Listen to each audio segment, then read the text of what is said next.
अस्सलाम वालेकुम व्यूअर्स, मैं हूं शाकिर सोलंकी।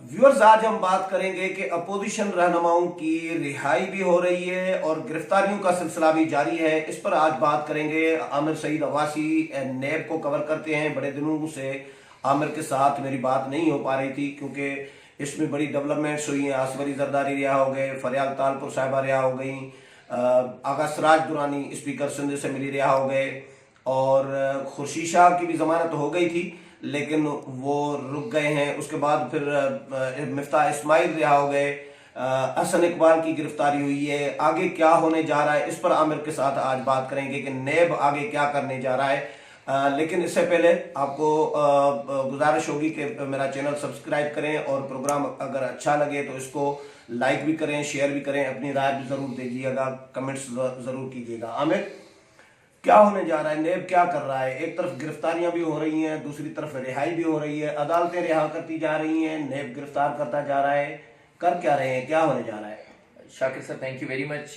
देखिए, कानून में बड़ी क्लियरली चीज़ें दर्ज हैं और उसमें अदालतों की जो ऑर्डर्स हैं वो नज़ीरें भी मौजूद हैं। सबसे पहले हम बात करते हैं बेल्स की। बेल्स देखें, जितने भी लोग अरेस्ट हुए वो मुकदमात के इनिशियल स्टेज के ऊपर शुरू होते हुए अरेस्ट हुए। इन्वेस्टिगेशंस चल रही थी। नैब ने कहा कि हमें इन्वेस्टिगेशंस के लिए ये मुलजिम दरकार है। नैब के पास पावर्स हैं। आर्टिकल 24 नैब ऑर्डिनेंस का वो चेयरमैन को पावर देता है कि वो उसी वक्त अरेस्ट वारंट इशू करे, मुलजिम को गिरफ्तार कर लिया जाए, उससे तफ्तीश हो। जब तफ्तीश मुकम्मल हो जाती है तो फिर उसको जुडिशियल रिमांड पर जेल भेज दिया जाता है। अब वो तमाम लोग जो 6 माह पहले अरेस्ट हुए, क्योंकि वो एक पूरा एक्सपेल था, एक सीजन था आप कह लें गिरफ्तारियों का, तो उसमें जितने भी लोग अरेस्ट हुए उनके केसेस, उनकी जिस्मानी रिमांड हुए, उन्होंने इन्वेस्टिगेशंस भुगती और इन्वेस्टिगेशंस के बाद वो जेल गए। जेल जाने के बाद अब वो जुडिशियल रिमांड पर आते हैं, अपने केसेस में हाजिर रख के वापस जेल चले जाते हैं। अब उन्होंने अपनी बेल्स फाइल करना शुरू कर दी, जमानतें दायर करना शुरू कर दी। लेकिन नैब के केसेस में जमानत नहीं है और पूरे नैब ऑर्डिनेंस में जमानत का कोई कॉन्सेप्ट नहीं है। और ये सुप्रीम कोर्ट ने असफन यार वली केस में डिसाइड कर दिया था कि अगर एहतसाब अदालत के पास जमानत का इख्तियार नहीं है तो फिर रिट पिटीशन में हाई कोर्ट जो है वो डायरेक्टली बेल सुन सकती है, जमानत सुन सकती है। और फिर लोगों ने हाई कोर्ट के डिवीजन बेंच में पिटीशनें फाइल करना शुरू कर दी और ये कहा कि हमें जमानत पर रिहा कर दिया जाए। अब उसमें ग्राउंड्स ली जाती हैं। कुछ लोग अपनी बीमारी का सहारा लेते हैं, कुछ लोग अपनी दीगर मजबूरियों का सहारा लेते हैं, कुछ मेरिट्स के ऊपर बात करते हैं। लेकिन अब अदालतें ये कहती हैं कि आप एक तवील अरसे तक किसी भी मुलजिम को जेल में नहीं रख सकते। और वो तमाम मुलजिमान जो इस वक्त जेलों में हैं, जिनके केसेस डिसाइड नहीं हुए, सजाएं नहीं हुई, वो मासूम हैं। कानून ये समझता है कोई सबूत भी तो नहीं पेश कर पा रही। देखिए, बेल में ना सबूत मैटर नहीं करते। बेल के लिए आपने सिंपल ये बताना है कि आपने मुलजिम को जेल में क्यों रखना है, ये बात बता दें। उसका नैब के पास कोई जवाब नहीं होता क्योंकि नैब तफ्तीशी एजेंसी है, तफ्तीश कर चुकी है। मुलजिम से तफ्तीश हुई, जिस्मानी रिमांड हुआ, 50 दिन हुआ, 60 दिन हुआ, 70 दिन हुआ, आप 90 डेज हो गया मैक्सिमम। मैं 90 दिन से ज्यादा आप नहीं रख सकते और उसके बाद आपने जेल भेज दिया।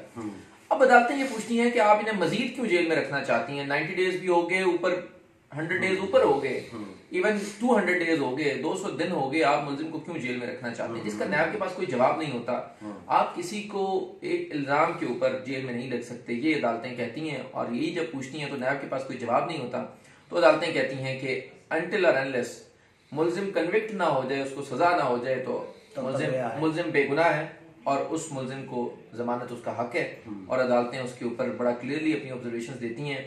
मैं आपको बताऊं शाकिर सोलंकी साहब, यही अदालतें जब आसिफ जरदारी, फरियाल तालपुर, मिफ्ताह इस्माइल, शेख इमरानुल हक और बड़े मुलजिम, उनके वकला 2-2, 3-3 दिन तक दलाइल देते थे गिरफ्तारियों से पहले, प्री अरेस्ट बेल्स के ऊपर, तो अदालतें कहती थी डिसमिस्ड, बेल नहीं देती थी गिरफ्तारी से पहले। लेकिन जब गिरफ्तारियां हो गई, लोग जुडिशियल रिमांड पे चले गए, तो वकील 1 मिनट की बहस भी नहीं करता।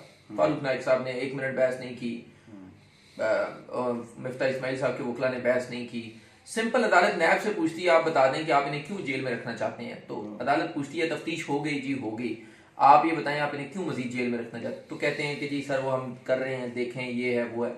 तो अदालत कहती है कि आप अगर ये कल मुलजिम बेगुनाह साबित हो जाए तो इसने जो वक्त जेल में गुजारा होगा वो कौन लौटाएगा। इसका नैब के पास कोई जवाब नहीं होता और फिर अदालतें बड़ी स्पीडली अब तो इस वजह से रिहाई हो रही है। रिहाइयां हो रही गिरफ्तारियां क्यों हो रही हैं?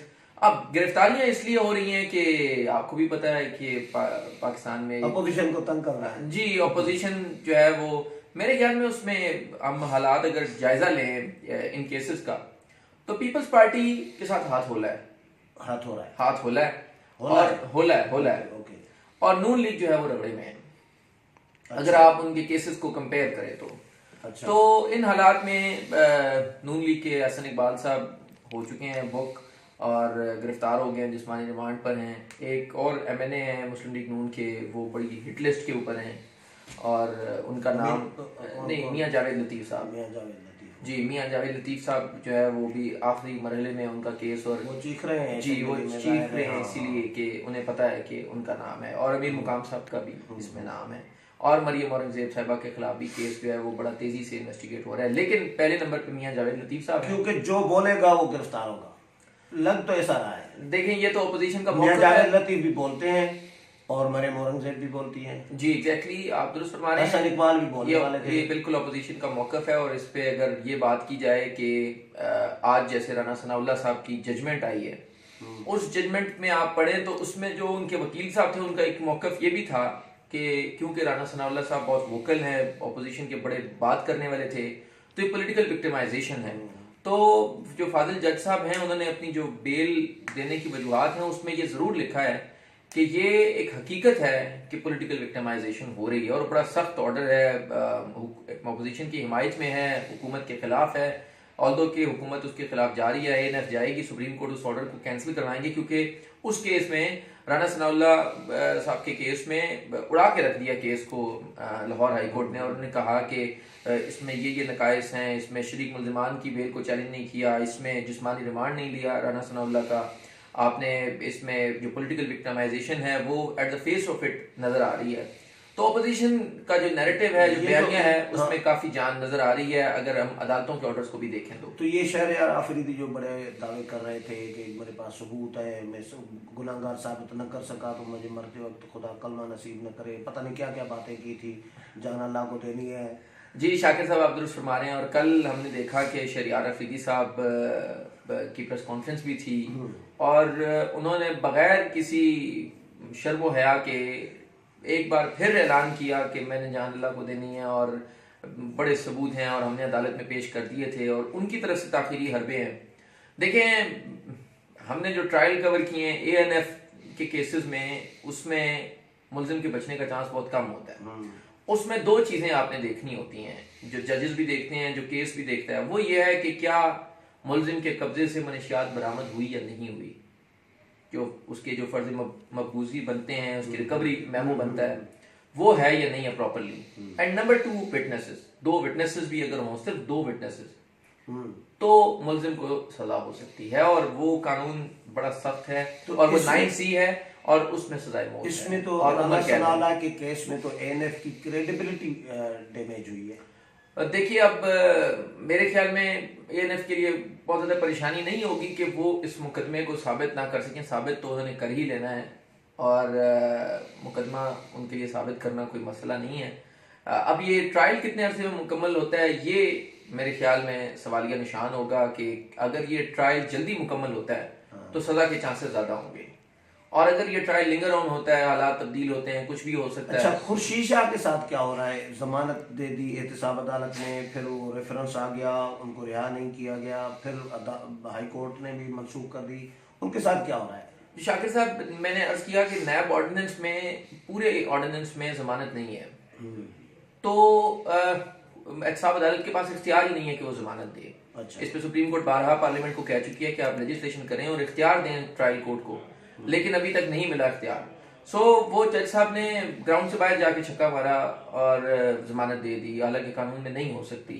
तो इसी वजह से वो फिर ऑर्डर जो है वो सस्पेंड भी हो गया हाई कोर्ट से फौरी तौर के ऊपर। अगर वो मेरिट्स के ऊपर जाते, रिट पिटीशन हाई कोर्ट में फाइल करते, बेल अर्गू होती, बहस होती, दोनों पार्टी को सुना जाता, तो उसमें उनके बेल के चांसेस, जैसे एक रिवायत बन गई। अब आप हाई कोर्ट की, इस्लामाबाद हाई कोर्ट की जजमेंट्स का हवाला दे सकते हैं, आप लाहौर हाई कोर्ट की जजमेंट्स का हवाला दे सकते हैं कि एक इनडेफिनेट पीरियड के लिए मुल्जिम को जेल में नहीं रखा जा सकता। ये तो अब कोर्ट ने डिसाइड कर दिया। ये जो रिहाइयां हो रही हैं अपोजिशन की, ये कोई डील शील का कोई नतीजा नहीं है? नहीं शाकिर साहब, आप हमसे ज़्यादा बाखबर सहाफ़ी हैं, तो देखें एक हवाओं का रुख तो तब्दील हो चुका है, ये तो चेयरमैन नायब साहब ने भी कह दिया है। हाँ, तो हवाओं का रुख तो यानी आपको अपोजिशन के रिहा होंगे होते जा रहे हैं और अब हुकूमती गिरफ्तार होंगे। देखें, केसेस तैयार हैं।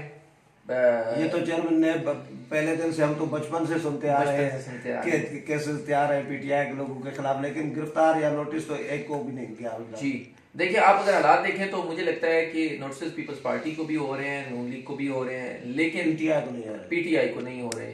और उसमें केसेस बिल्कुल तैयार हैं, लेकिन वो केसेस कोर्ट्स में फंसे हुए हैं और उसको नैब भी उस तरह परसू नहीं कर रहा। तो ये जो इमरान खान कहते थे कि मैं किसी को नहीं छोड़ूंगा, सबको अंदर कर दूंगा, ये करूंगा, तो ये रिहाइयां जो हो रही हैं, ये इमरान खान के साथ हाथ नहीं हो रहा?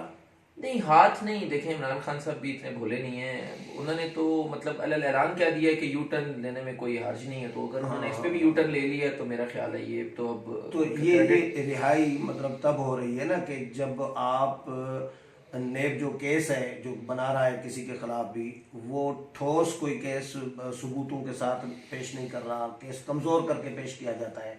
नहीं देखिए, हम भी देखते हैं कि ये केसेस इतनी जल्दी ट्रायल नहीं हो सकते, तो एक लिमिट्स है। देखिए, कानून में भी मुल्जिम का भी हक है, कानून में मुल्जिम को भी हुकूक दिए गए हैं, तो और जब तक सजा ना हो जाए तो उसके तो हुकूक बहुत ही ज़्यादा हैं क्योंकि वो मासूम है। तो अब आप थोड़े टाइम के लिए तो किसी को जेल भेज सकते हैं, आप लंबे टाइम के लिए जेल नहीं भेज सकते, और यही हो रहा है कि हाई कोर्ट्स और अदालतें जो है वो जमानतें ले रही हैं, और नए मुल्जिम तो जाहिर बात है नून लीग के तो बन रहे हैं। पीपल्स पार्टी के मुझे नहीं लगता कि शायद कोई बड़ी गिरफ्तारी अच्छा, तो होगी। आने वाले दिनों में नेब अपोजिशन पे हौला हाथ रखेगी या गिरफ्त पकड़ दकड़ मजीद होगी? नहीं, नून लीग पे तो तेज होगी, और शायद अकरम खान दुरानी साहब का भी केस तैयार हो जाए क्योंकि उनके एक केस में वारंट गिरफ्तारी जारी हो गए। हाँ। तो अब उनको शायद जमानत ना मिले और वो शायद अरेस्ट हो सकते हैं। अपोजिशन की जो दूसरी इत्तेहादी ये पार्टी है, पीपल्स पार्टी के ऊपर हाथ फिलहाल होला है। पीपल्स पार्टी को नोटिस हो रहे हैं, हल्का फुल्का फ्रेंडली, बिलावल को भी नोटिस किया था। वो फ्रेंडली तरह चल रहा है चीजें कि वो आ जाएं तो ठीक है, उसको देख लेते हैं, कर लेते हैं। तो मुझे लगता है कि शायद पीपल्स पार्टी दरमियानी गेम खेल रही है, कभी इधर कभी उधर, कभी इधर कभी उधर, तो इसलिए उनको फायदा हो रहा है। नून लीग जो है वो शायद नहीं खुल के जी आएगी जी, तो उनके ऊपर और सख्ती आ रही है। पीटीआई पे सख्ती फिलहाल नहीं है। पीटीआई तो आ ही नहीं सकती ना फिलहाल, जब तक हालात ऐसे ही हैं तो तब तक नहीं आएगी। जब तक हालात तब्दील हुए, हवाओं का रुख वाकई में तब्दील हुआ, ये तो ऐलान था, लेकिन हवाओं का रुख जिस दिन तब्दील हुआ उस दिन अरेस्ट होंगे, जाहिर बात है। चलें, बहुत शुक्रिया आमिर। व्यूअर्स, आमिर सईद अब्बासी की बातें आपने सुनी। अगले प्रोग्राम में फिर मुलाकात होगी, तब तक इजाज़त चाहता हूँ। अल्लाह हाफिज़।